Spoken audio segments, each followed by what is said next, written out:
আল্লাহর হাবিব বলেন, এই রাস্তা অতিক্রম করে মাঝখানে অনেক কিছু আল্লাহ আমাকে দেখাইছেন। একটা পর্যায়ে আল্লাহর সঙ্গে আমার মোলাকাত, আল্লাহর সাথে যে আমার মোলাকাত সরাসরি নয়, কারণ এই দুনিয়ার চোখ দিয়ে আল্লাহকে কোনোদিন দেখা যায় না। হযরত মুসা পয়গম্বর আল্লাহর কাছে দরখাস্ত করেছিল, রব্বি আরিনি আনজুর ইলাই। আল্লাহর সঙ্গে মুসা পয়গম্বর কথা কয়, কথা বলতে বলতে এমন প্রেম তার অন্তরে জাগছে, এমন ভালোবাসা জাগছে, এখন আল্লাহকে না দেখা ফেরত আসবে। হযরত মুসা পয়গম্বর বলেন, মালিক তোমার কথা যদি এত সুন্দর হয়, না জানি তুমি কত সুন্দর। সুবহানাল্লাহ বলে, তোমার সৃষ্টি যদি হয় এত সুন্দর, তোমার সৃষ্টি যদি হয় এত সুন্দর, না জানি তুমি কত সুন্দর, না জানি তুমি কত সুন্দর। আল্লাহু আকবার। হযরত মুসা পয়গম্বর বলেন, রব্বি আরিনি আনজুর ইলাইক। হে রব, আর সহ্য হয় না, একটা বার তুমি দেখা দাও। আল্লাহ কয়, লান তারা, না তুমি আমাকে দেখা বরদাস্ত করতে পারো। তুমি হলে মাখলুক, আমি হলাম খালেক। মাখলুক সৃষ্টি কোনোদিন স্রষ্টাকে দেখে বরদাস্ত করতে পারবে না। এই পাওয়ার তোমার চোখের মধ্যে আমি, কিন্তু মুসা আলাইহিস সালাম না ছুড়বা না, একটু দেখা দেয়।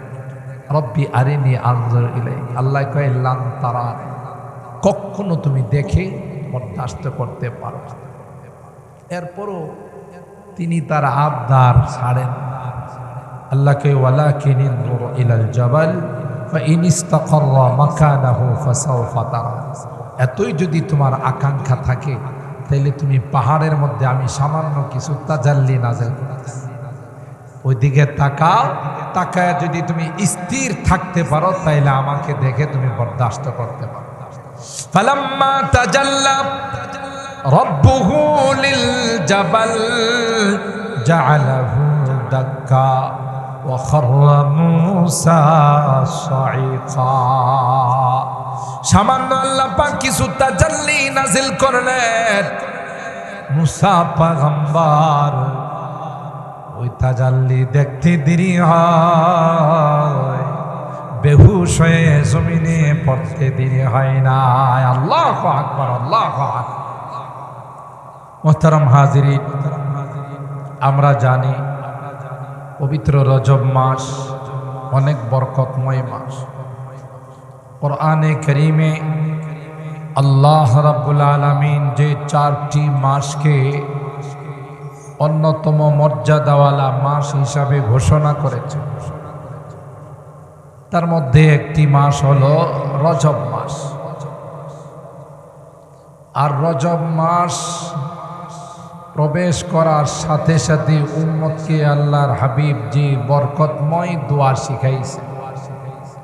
আমাদের মসজিদে আমাদের ইমাম সাহেবরা, খতিব সাহেবরা জুমার দিন আসলে আমাদেরকে সেই দোয়া শিখান। আবারও একটু পড়ে নিই সকলে, আল্লাহুম্মা, পড়ুন আমার সঙ্গে সকলে পড়ুন, আল্লাহুম্মা বারিক লানা ফি রাজাবা ওয়া শাবান ওয়া বাল্লিগনা রমাদান। আবার পড়ুন, আল্লাহুম্মা বারিক লানা ফি রাজাবা ওয়া শাবান ওয়া বাল্লিগনা রমাদান। দোয়াটা একবারে ছোট্ট না, এই যে আমার সোনামণিরা মুখস্থ করে বানাইছে, ছোট ছোট কচি কাঁচা বাচ্চারা মুখস্থ করে বানাইছে। আমাদেরও তো মুখস্থ আছে, কি বলেন, আছে না? এই দোয়াটা আমরা বেশি বেশি পড়ব, যার অর্থ হলো, হে আল্লাহ, আপনি আমাদের জন্য বরকত দান করুন রজব এবং শাবান মাস। সুবহানাল্লাহ। আর আমাদের হায়াতকে আপনি রমাদান, সমস্ত মাসের সরদার, গুনাহ মাফের মাস, মুক্তি পাওয়ার মাস, জান্নাত অর্জন করার মাস, রহমত পাওয়ার মাস, সেই বরকতময় মাহে রমাদান পর্যন্ত পৌঁছার তৌফিক দান করুন, আমিন। দোয়াটা পড়ব তো ইনশাআল্লাহ। 2 নাম্বার, 3 নাম্বার কারণ হলো, এই পবিত্র রজব মাসে আল্লাহর হাবিবের মেরাজ হয়েছে। আমরা কম বেশি শুনে থাকি ওলামায়ে কেরামদের কাছ থেকে, তাফসীরের কিতাবে আসে আল্লাহর হাবিবের স্বপ্ন যুগে মেরাজ হয়েছিল 33 বার। কয়বার? আমার সাথে একটু কথা বললেন, নাহলে মনে করবো আপনারা সব রাগ করে বসে আছেন। কয়বার? 33 বার স্বপ্ন যুগে পবিত্র মেরাজ হয়েছিল, আর একবার সরাসরি সশরীরে। তাইলে কয়বার হলো টোটাল? 34 বার। একবার আল্লাহর হাবিবের যে মেরাজ সশরীরে হয়েছিল, এটা ছিল পবিত্র রজব মাস। সুবহানাল্লাহ করেন না?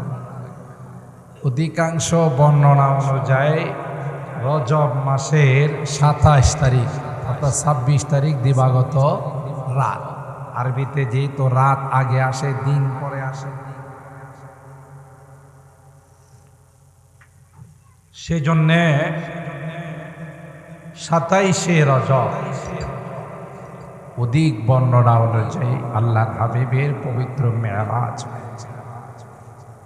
এটা আর পৃথিবীর কোনো নবীর হয় না। সুবহানাল্লাহ। আমরা যাবতীয় জিনিসগুলোকে না দেখে বিশ্বাস করি, ঠিক না? এই জন্যই তো সূরা আল বাকারার শুরুতে ইমানদারদের যে কোয়ালিটি আল্লাহ তাআলা বর্ণনা করেছেন, এর মধ্যে একটা মুত্তাকিনদের কোয়ালিটি, ইমানদারদের কোয়ালিটি, এর মধ্যে একটা আছে কি? আল্লাযীনা ইউমিনুনা বিল গায়ব ওয়া ইউকিমুনাস সালাহ ওয়া মিম্মা রাযাকনাহুম ইউনফিকুন। আল্লাহ বলেন, প্রকৃত মুত্তাকি আর ইমানদার কারা? আল্লাযীনা ইউমিনুনা বিল গায়ব, যারা না দেখে সবগুলোকে বিশ্বাস করছে, ঠিক না? আমরা কি হাসর নাসর, ফুলসেরাত, জান্নাত জাহান্নাম দেখছি? কবরের শান্তি শাস্তি কোনোটাকে আমরা দেখছি? জান্নাত আছে বলে বিশ্বাস করি না করি না, জাহান্নাম আছে বিশ্বাস করি না করি না, সুখ শান্তি আর শাস্তি আছে বিশ্বাস করি না করি না। আল্লাহ বলেন, 1 নাম্বার কোয়ালিটি হলো আল্লাযীনা ইউমিনুনা বিল গায়ব, যারা না দেখে বিশ্বাস করে, এরাই হলো ইমানদার, এরাই হলো পাক্কা দিনদার, মুত্তাকি, পরহেজগার।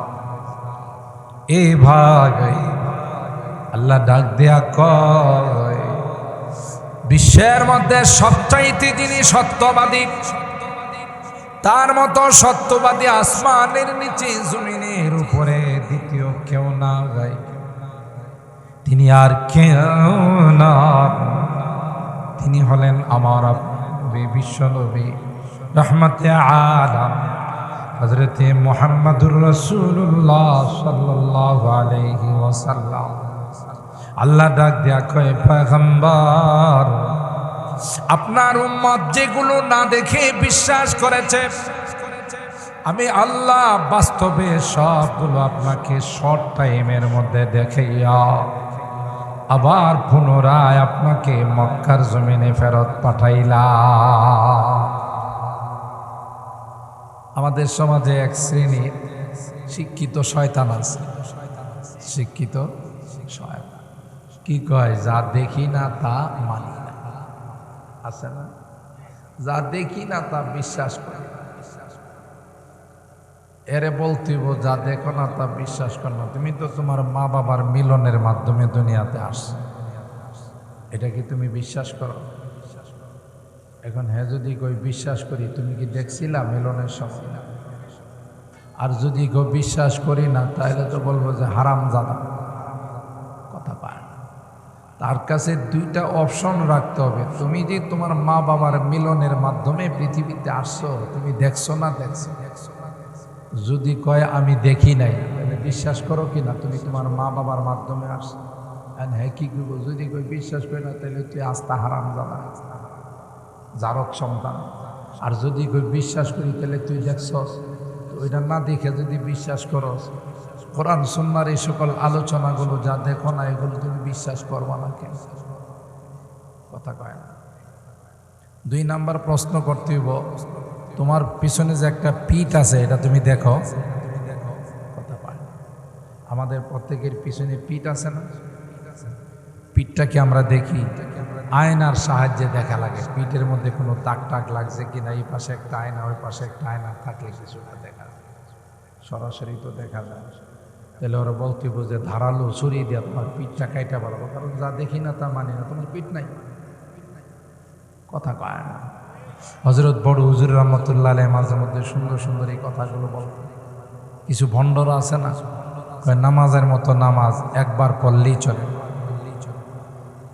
নামাজের মতো নামাজ যদি একবার পড়লেও চলে, তাহলে দিনের বেলা তার একবার খাবার দেয়া বট গাছের সাথে মোটা রশি দিয়া বাঁধতে হবে। যখন রাত্রের বেলায় ক্ষুধা লাগবার বলবো যে খাবার চাই, খাবার চাই, তখন ওরে বলতে হবে যে খাবারের মতো খাবার একবার খাইলেই চলে। কথা কয় না। ওই বেটা খাবারের মতো খাবার যদি একবার খাইলে না চলে, তাহলে নামাজের মতো নামাজ জীবনে একবার পড়লে চলবে কেমন করে? কথা বলেন ঠিক কিনা? এই জন্যে আল্লাহ পাক তার হাবিবে কিবরিয়া মুহাম্মদুর রাসূলুল্লাহ সাল্লাল্লাহু তাআলা আলাইহি ওয়াসাল্লামকে শর্ট টাইমে, কতটুক টাইম তাফসীরের বর্ণনা অনুযায়ী, এই টাইমটা ছিল কোনো কোনো বর্ণনা অনুযায়ী 3 ঘন্টা, কোনো কোনো বর্ণনা অনুযায়ী 4 ঘন্টা। আবার কেউ কেউ বলে এত শর্ট টাইমের মধ্যে যাওয়ার সময় যে শিকলটা লাগাই গেছে ঘরের, ভ্রমণ থেকে আয়সা দেখে এটা নাড়াচাড়া করতেছে। সুবহানাল্লাহ। এই শর্ট টাইমে আল্লাহ কি ভ্রমণ করাইছে! আল্লাহু আকবার।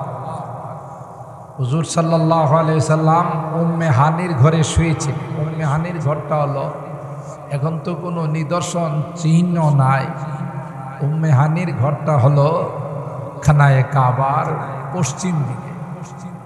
এখানে ওলামায়ে কেরাম, আমাদের মুফতি আজম রহমতুল্লাহি আলাইহি সহ, রহমতুল্লাহ সাহেব হুজুর সহ অনেক ওলামায়ে কেরামদেরকে আমি দেখেছি।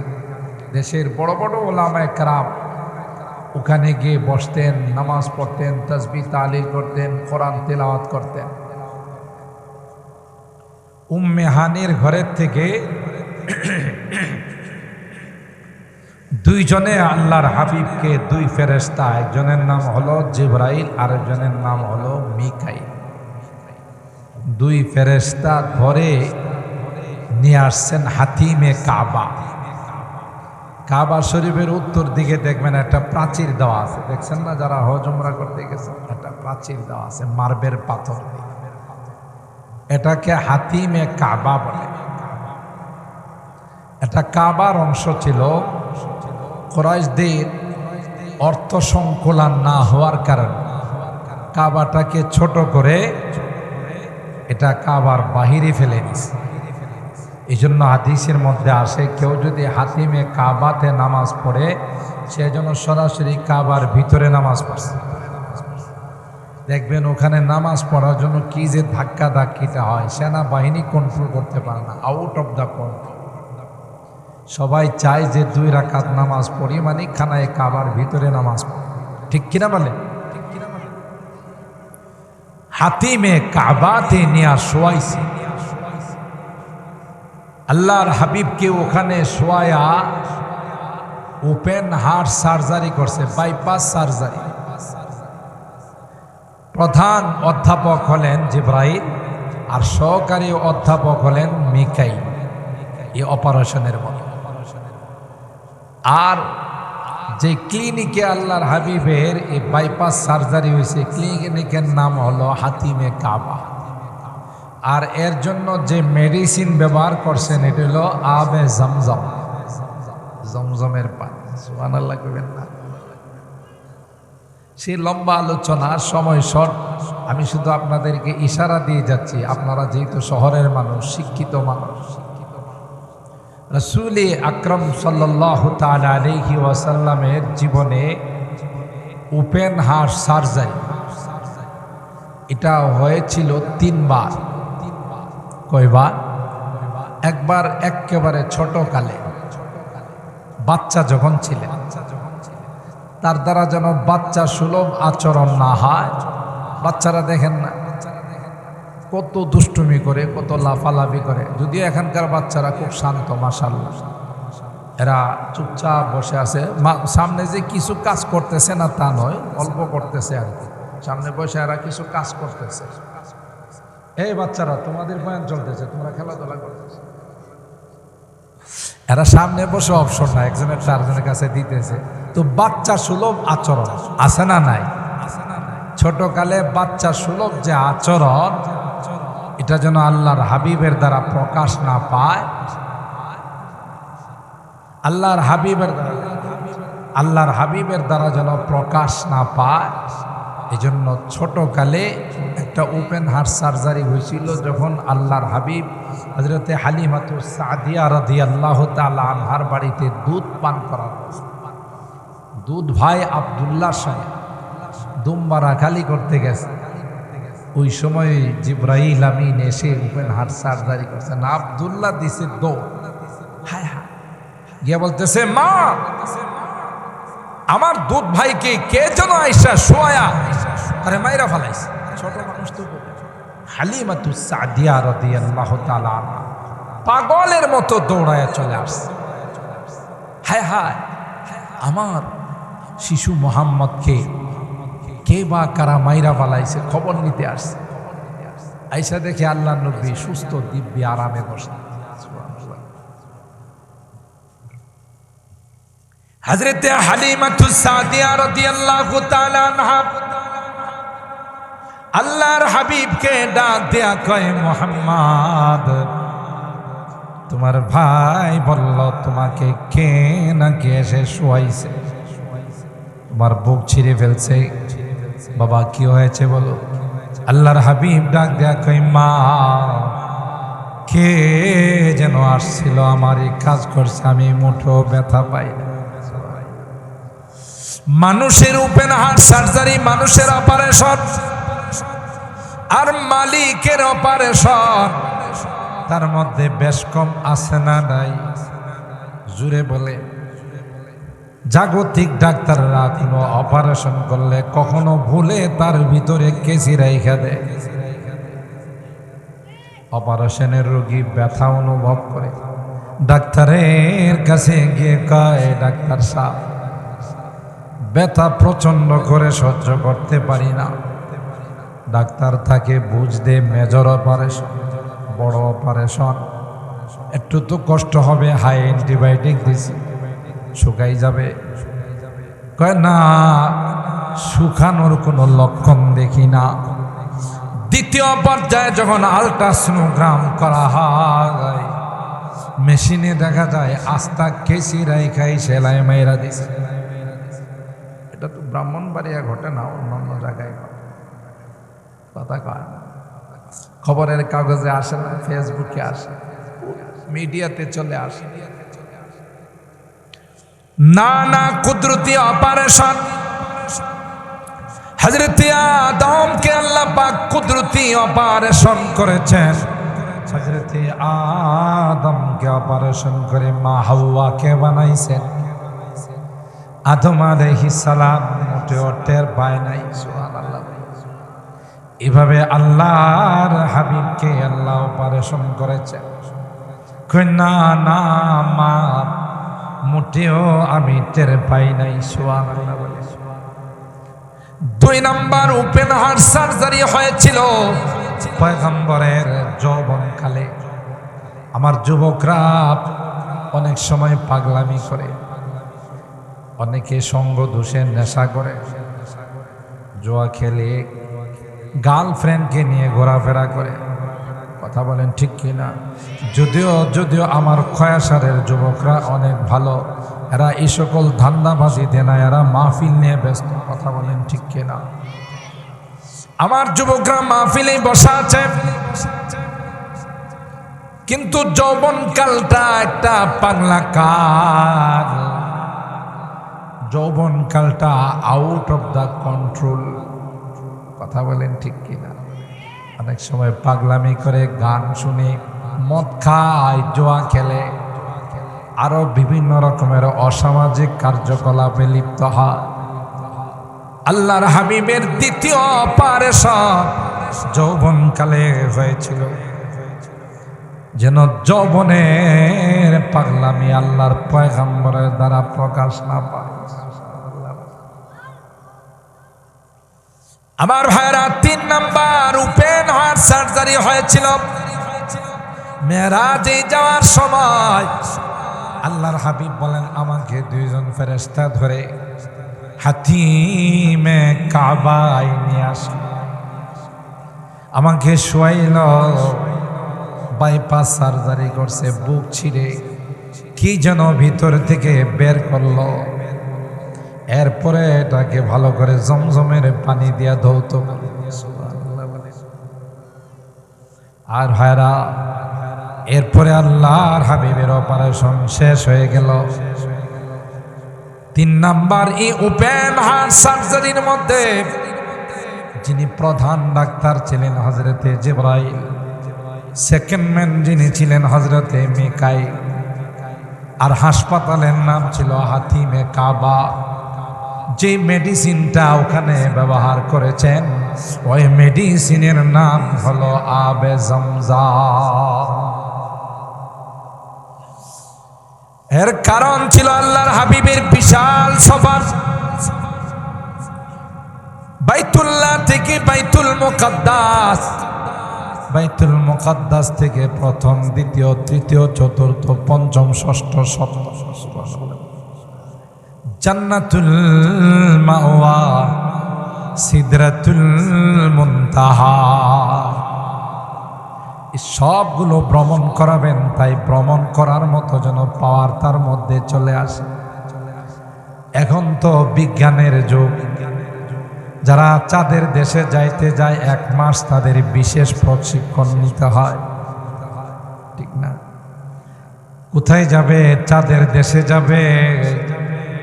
চাঁদের দেশের আবহাওয়া যেন সে বরদাস্ত করতে পারে, চাঁদের দেশের সাথে যেন সে খাপ খাওয়ায় নিতে পারে। এই জন্য 1 মাস তাকে প্রশিক্ষণ দেওয়া হয়, এরপরে চাঁদের দেশে পাঠানো হয়। আর আল্লাহর হাবিব তো চাঁদের দেশে নয়, জান্নাতের দেশে, জাহান্নামের দেশে। আর আল্লাহ ডাক দেয়া কই, ইনদা সিদরাতিল মুনতাহা, ইনদাহা জান্নাতুল মাওয়া। এমন জায়গাতে আল্লাহর হাবিবকে নিয়ে যাবেন যেখানে জিবরাইল পর্যন্ত যাওয়ার সাহস পায় না। আল্লাহু আকবার বলেন।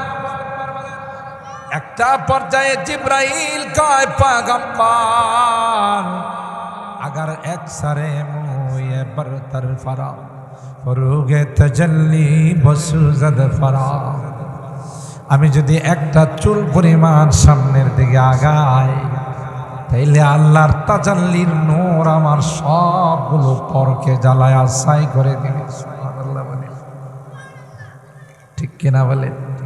তাইলে কেমন পাওয়ার আল্লাহর হাবিবকে আল্লাহ দিয়েছিলেন। এই অপারেশনের মাধ্যমে, মেডিসিনের মাধ্যমে আল্লাহর হাবিবকে এতটাই পাওয়ারফুল করে তোলা হলো যেন এত বড় সফর করতে পয়গম্বরের মোটেও কোনো ব্যাগ পাইতে না হয়।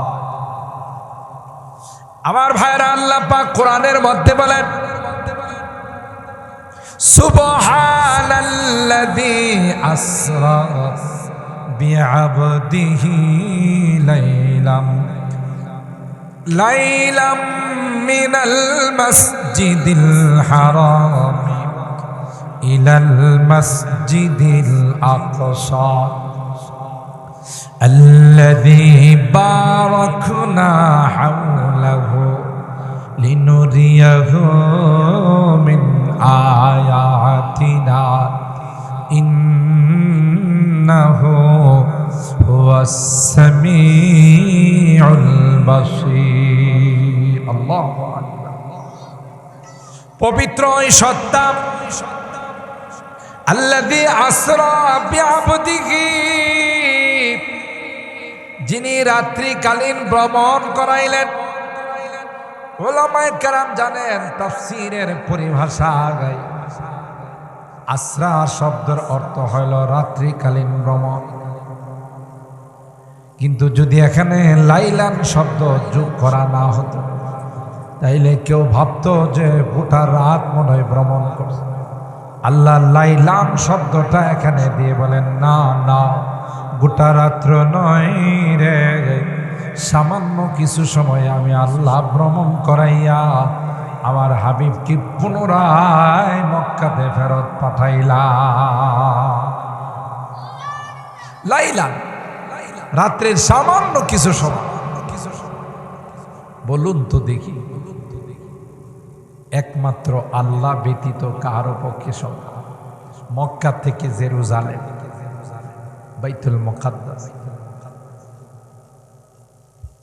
সেই বাইতুল মুকাদ্দাসে গিয়ে মাঝখানে অনেক কিছু সফর সঙ্গী দুইজন ফেরেশতা দেখাইছে। বেথলেহেম, ঈসা আলাইহিস সালামের জন্মস্থান। এবারে মদিনা দেখাই নিছে। মদিনার মধ্যে শুধু খেজুর গাছ আর খেজুর গাছ, খেজুর গাছের ছায়া আছে। আল্লাহর হাবিবকে জিবরাইল বলেন, ইয়া রাসূলুল্লাহ, হাদিহি দারু হিজরাতিকা, এটা হলো আপনার হিজরতের জায়গা, নেক্সট ডে এখানে আপনি হিজরত করে আসবেন। বহু কিছু দেখায়, আমি শুধু চুম্বক অংশটা আপনাদের টাচ দিয়ে যাচ্ছি। নিয়ে গেলেন বাইতুল মুকাদ্দাস। ওখানে যাওয়ার পর হযরতে আদম আলাইহিস সালাতু ওয়াস সালাম থেকে নিয়ে ঈসা রুহুল্লাহ পর্যন্ত সমস্ত নবীদেরকে আগে আল্লাহ কাতারবন্দি করে রাখছে। সুবহানাল্লাহ কইবেন না?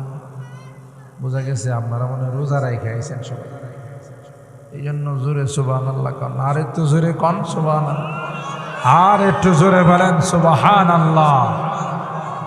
সুবহানাল্লাহ অর্থ হইল আল্লাহ পবিত্র। বান্দা যখন এই কথা কয় যে সুবহানাল্লাহ, আল্লাহ মহা খুশি হয়ে যায়। সুবহানাল্লাহ। দেখছো, আমার বান্দারা কয় আমি নাকি পবিত্র। সুবহানাল্লাহ। আমার বান্দারা কিছুক্ষণ পর পর বলে আল্লাহু আকবার। বলেন আল্লাহু আকবার। আল্লাহ মহান, আল্লাহ মহান। যখন বান্দাই কথা কয়, আল্লাহ কই দেখছো, আমি বলে মহান, আমি বলে পবিত্র, সমস্ত প্রশংসা বলে আমার। ফেরেশতাদেরকে আল্লাহ বলো তো দেখি এদেরকে কি দেওয়া যায়। কয় আল্লাহ শান মতো। আল্লাহ কয় তোমরা সাক্ষী থাকো, তাদের জীবনের সকল গুনাহগুলো মাফ করে আমি আল্লাহ তাদের জন্য জান্নাতের ফয়সালা করে দিলাম। যারা বাসায় বসে আছে এরাও বোধহয় ডিক্লারের আওতাভুক্ত হবে না, যারা মাহফিলে আসছে কয় না। কিছু চালু মানুষ আছে, এরা কই মাইকের আওয়াজ আমার বাসার মধ্যে সুন্দর করে বসতেছে। কোনো দরকার আছে ওখানে যায় খালি মাঠে বসা থাকা, কম্বলটা গায়ে দিয়া বৈশা বৈশা বাস আছে না? এরা নিজেদেরকে অনেক চালু মনে করে। বাসার থেকে গেলাম না, বাসার মধ্যে সুন্দর করে গরম বিছানায় শুয়ে রইলাম, ওয়াজও শুনলাম, দুইটাই তো হলো। আচ্ছা, যদি বাসায় বৈশা ওয়াজ শুনলে চলতো, তাহলে ইমাম সাহেব হুজুর, খতিব সাহেব হুজুর, মুয়াজ্জিন সাহেব দিয়ে বলতো আপনি ঘোষণা দিয়ে দেন, ভাই সব কয়াসার জামে মসজিদে এক বিরাট ওয়াজ মাহফিলের আয়োজন করা হইয়াছে। আপনারা সকলেই বাসায় বসে বসে শুনতে থাকবেন। কথা কয় না, এই ঘোষণা দেওয়া হয়তো না।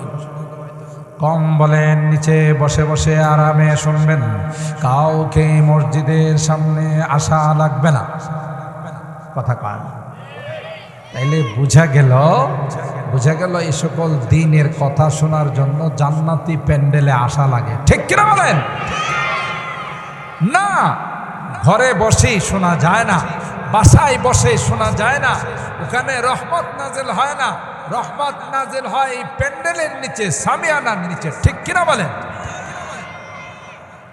এই জন্যে আমাদের ব্রাহ্মণবাড়িয়ার মুরব্বী, অনেক বড় মাপের আলেমে দ্বীন, হাজারো বইয়ের লেখক, বর্তমান সময়ের ব্রাহ্মণবাড়িয়ার মুরব্বী মুফতি আজম মুফতি মুবারকুল্লাহ সাহেব হুজুর চলে আসছে। অন্যান্য ওয়াইজিনি কেরামও চলে আসবেন, আলোচনা করবেন গুরুত্বপূর্ণ। বাসায় যদি বসে থাকেন মাহফিল তো শেষ হয়ে যাব, আমি মাহরুম হয়ে গেলাম। কথা বলেন ঠিক কিনা? হুজুর আকরাম সাল্লাল্লাহু তাআলা আলাইহি ওয়াসাল্লাম গিয়ে দেখেন আদম আলাইহিস সালাম থেকে নিয়ে সমস্ত নবীরা কাতার বন্দী হয়ে বসে আছেন। কোন জায়গাতে? মুসলমানদের দ্বিতীয় কিবলা বাইতুল, বলে না বাইতুল মুকাদ্দাস। কিন্তু তাফসীরের কিতাবের মধ্যে আছে শুধুই পয়গম্বররা নয়, আল্লাহ পাক ওখানে সমস্ত ফেরেশতাদেরকে উপস্থিত করে দিয়েছে। সুবহানাল্লাহ করবেন না? নেককার, দিনদার, ইমানদার যারা দুনিয়া থেকে চলে গেছেন তাদের রূহগুলোকে আল্লাহ পাক উপস্থিত করে দিয়েছিলেন।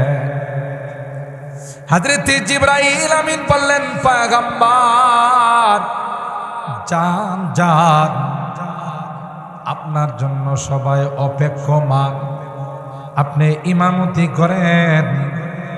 আদম থেকে নিয়ে সমস্ত নবীরা আপনার মুসল্লি হইয়া, আপনার মুক্তাদি হইয়া আপনার পিছনে 2 রাকাত নামাজ আদায় করবে।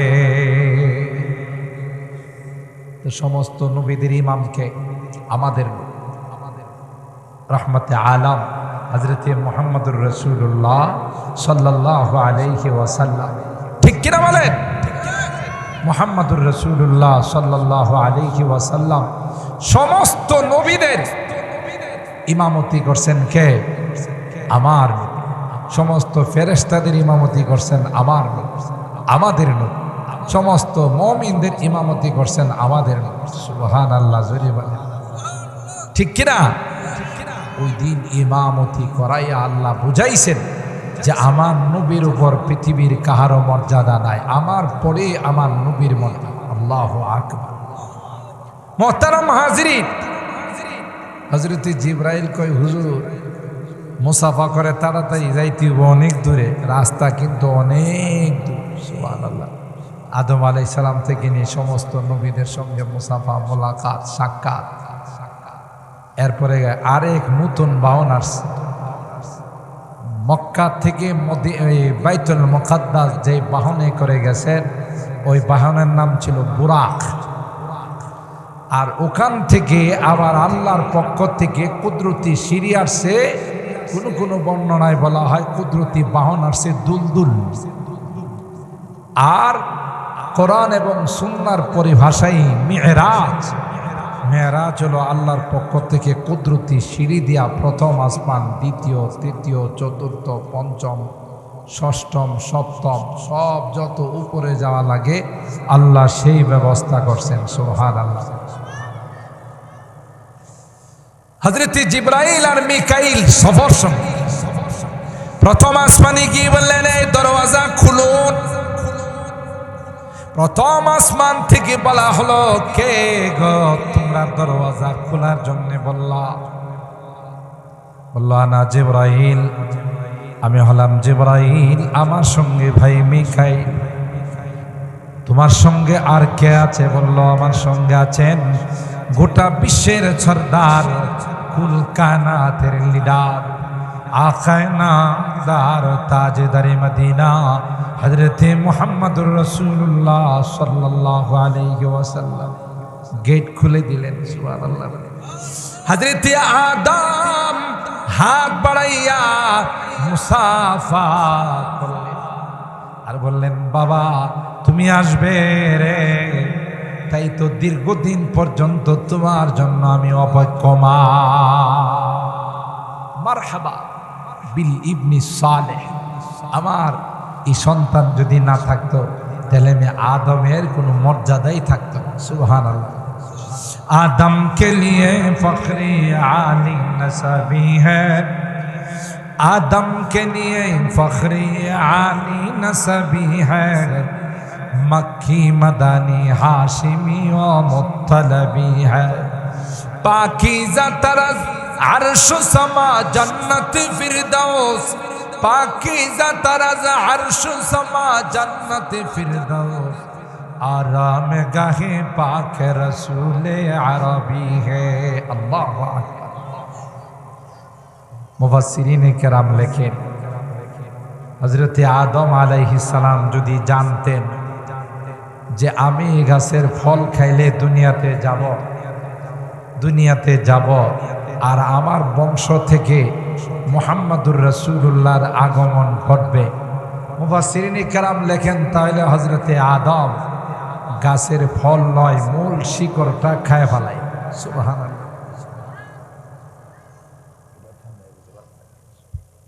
মূল শিকড়টা খেয়ে ফেলতেন যত দ্রুত সম্ভব। দুনিয়াতে যাব আর আমার বংশ থেকে, আমার আওলাদের থেকে মুহাম্মদুর রাসূলুল্লাহর আগমন ঘটবে। সুবহানাল্লাহ। বলতেছেন, আরে বাবা তুমি তো আমার অহংকার, তুমি এক সন্তানই আমার জন্য যথেষ্ট। সুবহানাল্লাহ। স্বাগতম জানাইলেন, মারহাবা বললেন আর দোয়া দিলেন। খুব শর্টকাট করে বলতে, দ্বিতীয় আসমানে গেলে ওখানে একই অবস্থা। টুকা দেওয়ার পর বলছে, কে? আমি জিবরাইল, আমার সাথে মিকাইল। আর কে? আজকের এই ভ্রমণের যিনি চিফ গেস্ট, প্রধান অতিথি মুহাম্মদুর রাসূলুল্লাহ সাল্লাল্লাহু আলাইহি ওয়াসাল্লাম। তাড়াতাড়ি গেট খুলে দিয়ে বলেন মারহাবা। ওখানে গিয়ে দিয়ে হযরতে ইয়াহইয়া আর ঈসা আলাইহিস সালাম। সুবহানাল্লাহ।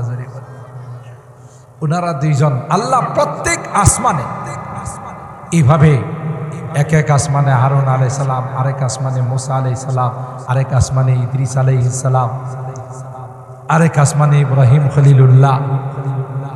প্রত্যেক আসমানে নবীদেরকে আল্লাহ দাঁড় করাই রাখছেন বিশ্ব নবীকে স্বাগতম জানানো। দেখছেন নি কি বরকতময় সফর। সবার সাথে দেখা সাক্ষাৎ, সবাই আল্লাহর হাবিবকে সালাম জানাইছেন, স্বাগতম জানাইছেন।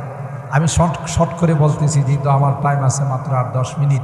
মুহতারাম হাজিরিন, সব কিছু ভ্রমণ করে একটা পর্যায়ে যখন সিদরাতুল মুনতাহাতে গেল, জিবরিল কয়, হুজুর আর আমার যাওয়ার পাওয়ার নাই, আমি এর পরে এক চুল পরিমাণ সামনে আগাইতে পারব। আল্লাহ কোরআনে বলেন, ইনদা সিদরাতিল মুনতাহা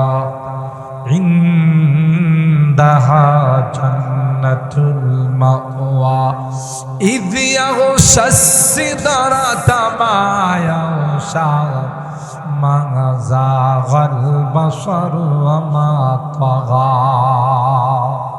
আল্লাহর হাবিব বলেন, ওখানে গিয়ে জিবরাইল আমাকে কয়, পয়গম্বর একা একা যাইতে হবে, আমার আর যাওয়ার কোনো পাওয়ার নাই।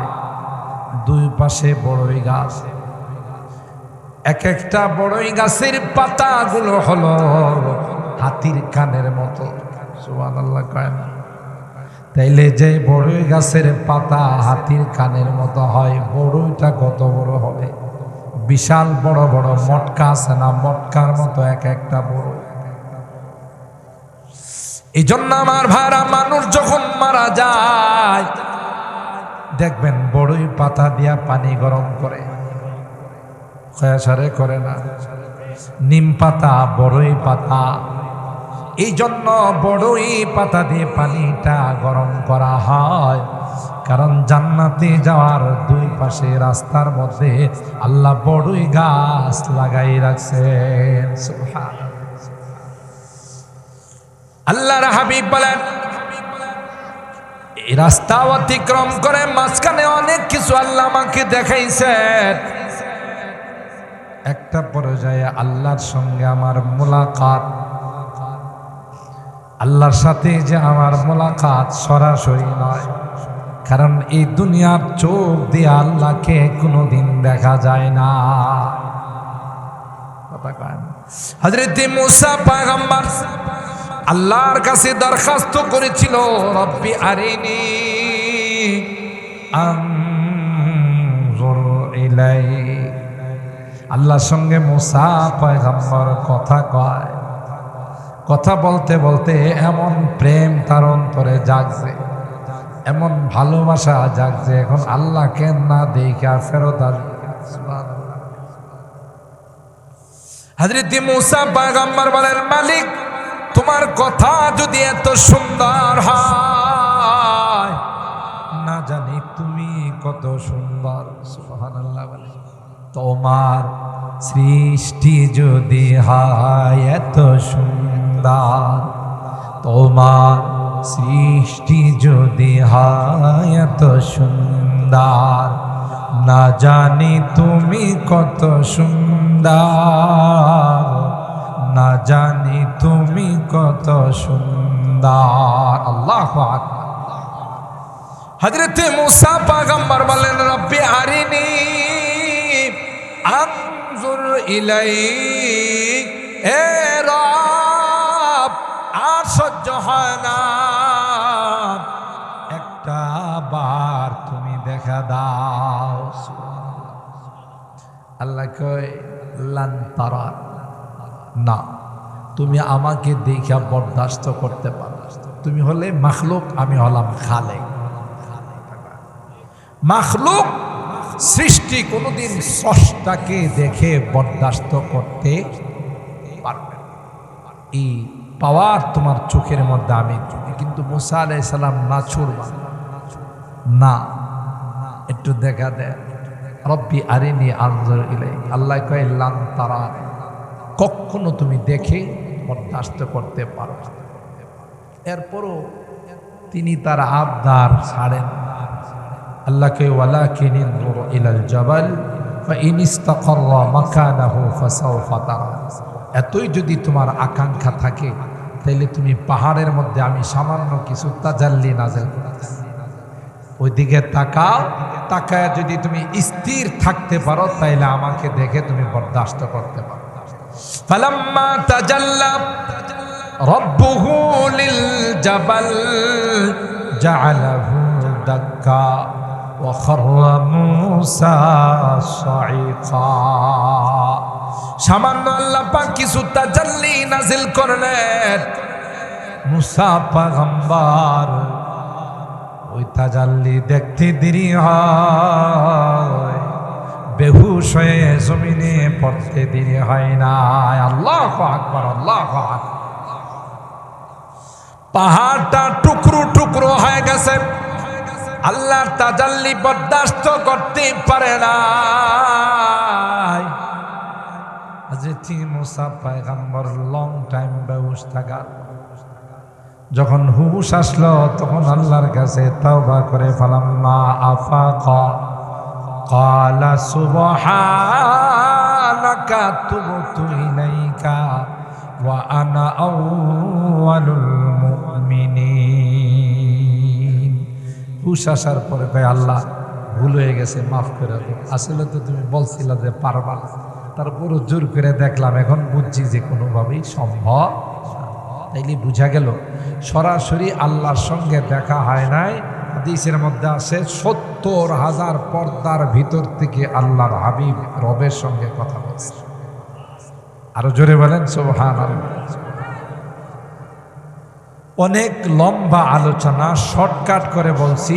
আল্লাহ পাকের সাথে যখন আল্লাহর হাবিবের সরাসরি কথা শুরু হয়ে গেছে, আল্লাহ বলেন, হাবিব আমার জন্য দুনিয়া থেকে কি হাদিয়া নিয়ে আসছে?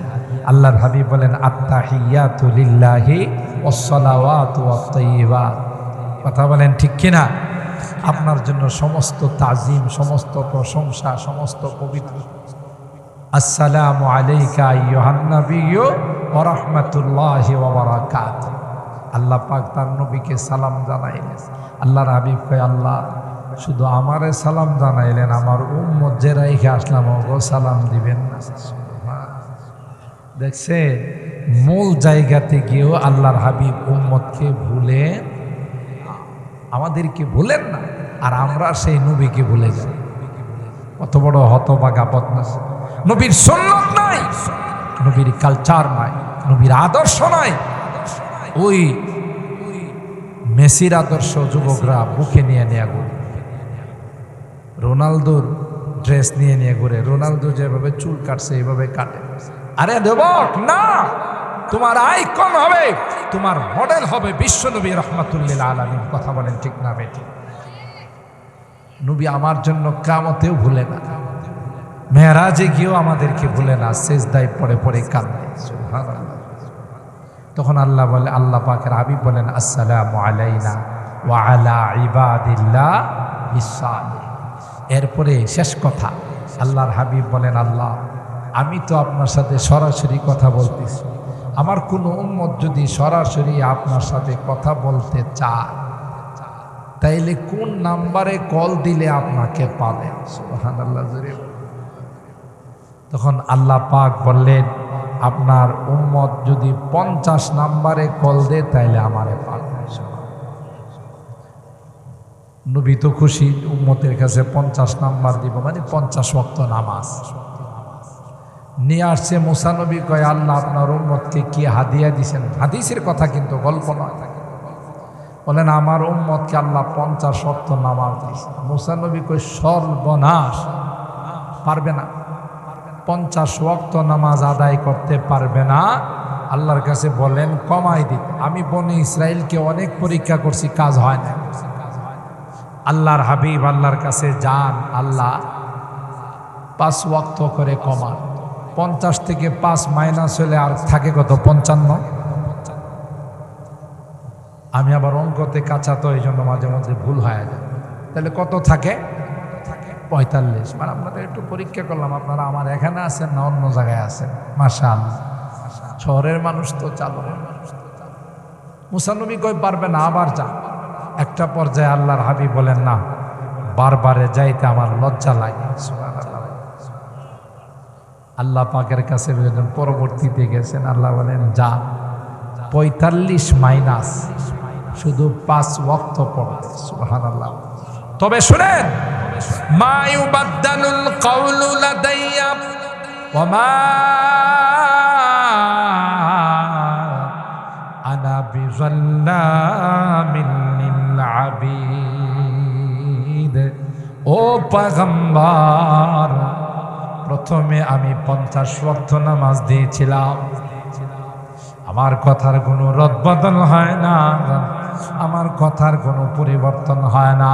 আপনার উম্মত যদি 5 ওয়াক্ত নামাজ পড়ে গেল, আমি আল্লাহ তাদের আমল নামায় 50 ওয়াক্তের সওয়াব দেব।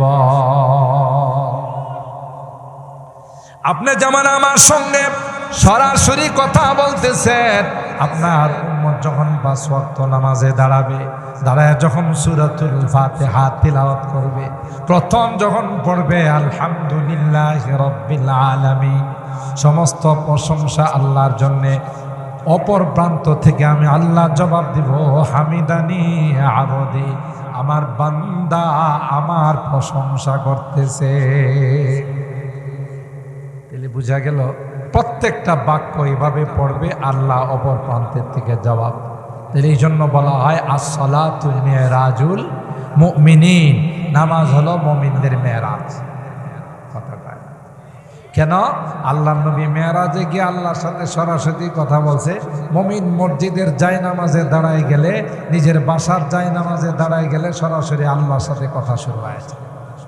আচ্ছা বলুন তো, এমন নামাজ কেউ ছাড়তে পারে যেখানে 50 ওয়াক্ত ছিল, আল্লাহ দয়া করে মেহেরবানি করে 50 থেকে 45 মাইনাস আছে কত?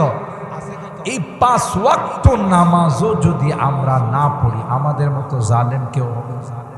কি জবাব দিব মালিকের কাছে? কি বলবো মালিকের কাছে? কিভাবে দাঁড়াবো যদি আল্লাহ বলে আরে নেমো খারাপ, তুই 24 ঘন্টা দুনিয়া কামাইছস, আমি তোর কাছে মাত্র 5 ওয়াক্ত 20 মিনিট কইরা চাইছি। কথা বলেন ঠিক? এই সময়টাও তো আমাকে দিলি না, তোর মতো নিমক খারাপ পৃথিবীর মধ্যে দ্বিতীয় কেউ নাই। কথা বলেন ঠিক না বেটা? তাহলে 5 ওয়াক্ত নামাজ আমরা পড়বো তো ইনশাআল্লাহ? হাত তোলেন, হাত তোলেন, লিল্লাহে তাকবীর। না, আসলে আপনারা রোজা রেখেছেন, একটু জিরে জোরে আল্লাহু আকবার বললে আল্লাহ খুশি না বেজা? লিল্লাহে তাকবীর। এই যে এখন আছে লিল্লাহে তাকবীর। কোরআন সুন্নাহর আলো ঘরে ঘরে না, এখন সংসদে যাও। আগের স্লোগান থুকু না, আগের স্লোগান থুক। এখন নতুন করে বলতে হবে যে কোরআন সুন্নাহর আলো আগামী সংসদে আমরা কাউকে পাঠাবো না যদি কোরআন সুন্নাহ মোতাবেক দেশ পরিচালনা না করে। কথা বলেন ঠিক কিনা? বহু তন্ত্র মন্ত্র আমরা দেখছি, এখন চাই কোরআনই শাসন চাই। কথা বলেন ঠিক কিনা? আর কোরআনই শাসন হবে, দুর্নীতি দূর হবে, চাঁদাবাজি দূর হবে, বিভিন্ন রকমের হারামি দূর হবে, নেই প্রতিষ্ঠা হবে। কথা বলেন ঠিক না? আল্লাহ পাক রব্বুল আলামিন আমাদের সকলকে 5 ওয়াক্ত নামাজ আমাদেরকে জামাতের সাথে আদায় করার তৌফিক দান করুন। বলুন আমিন। ভাই আমার 1 ঘন্টার আলোচনা থেকে যেই বিষয়টা আপনাদেরকে আমি মেসেজ দিতে চাচ্ছি সেটা হলো নামাজ হলো মুমিনদের মেরাজ। যারা নামাজ পড়ায় এরা সরাসরি সাথে কথা বলা শুরু করে, জোরে বলুন। এই সুযোগ মুমিন কোনোদিন হাতছাড়া করতে পারে? ইনশাআল্লাহ আমরাও 5 ওয়াক্ত নামাজ পড়ব। পরিবারের সদস্য যারা আছে তাদেরকেও 5 ওয়াক্ত নামাজের জন্য আমরা আহ্বান করব, গুরুত্ব দিব, তাদের প্রতি আমরা কি করব? দৃষ্টি রাখবো। আল্লাহ আমাদের সকলকে 5 ওয়াক্ত নামাজ জামাতের সাথে সময় মতো আদায় করার তৌফিক দান করুন। আমিন। ওয়া আখিরু দাওয়ানা আনিল হামদুলিল্লাহি রাব্বিল আলামিন। কেউ যাবেন না, আমাদের সকলের মুরব্বী হযরত চলে আসেন, ওনাদের এক একটা কথা মুক্তার সমতুল্য। আমরা এই কথাগুলো শুনবো, জীবনের পাথেয় হিসাবে গ্রহণ করবো। আল্লাহ আমাদের তৌফিক দান করুন। আসসালামু আলাইকুম ওয়া রাহমাতুল্লাহি ওয়া বারাকাতুহু। মাশাআল্লাহ, আমাদেরকে অত্যন্ত গুরুত্বপূর্ণ মসজিদ করে আল্লাহ তাআলা আমাদেরকে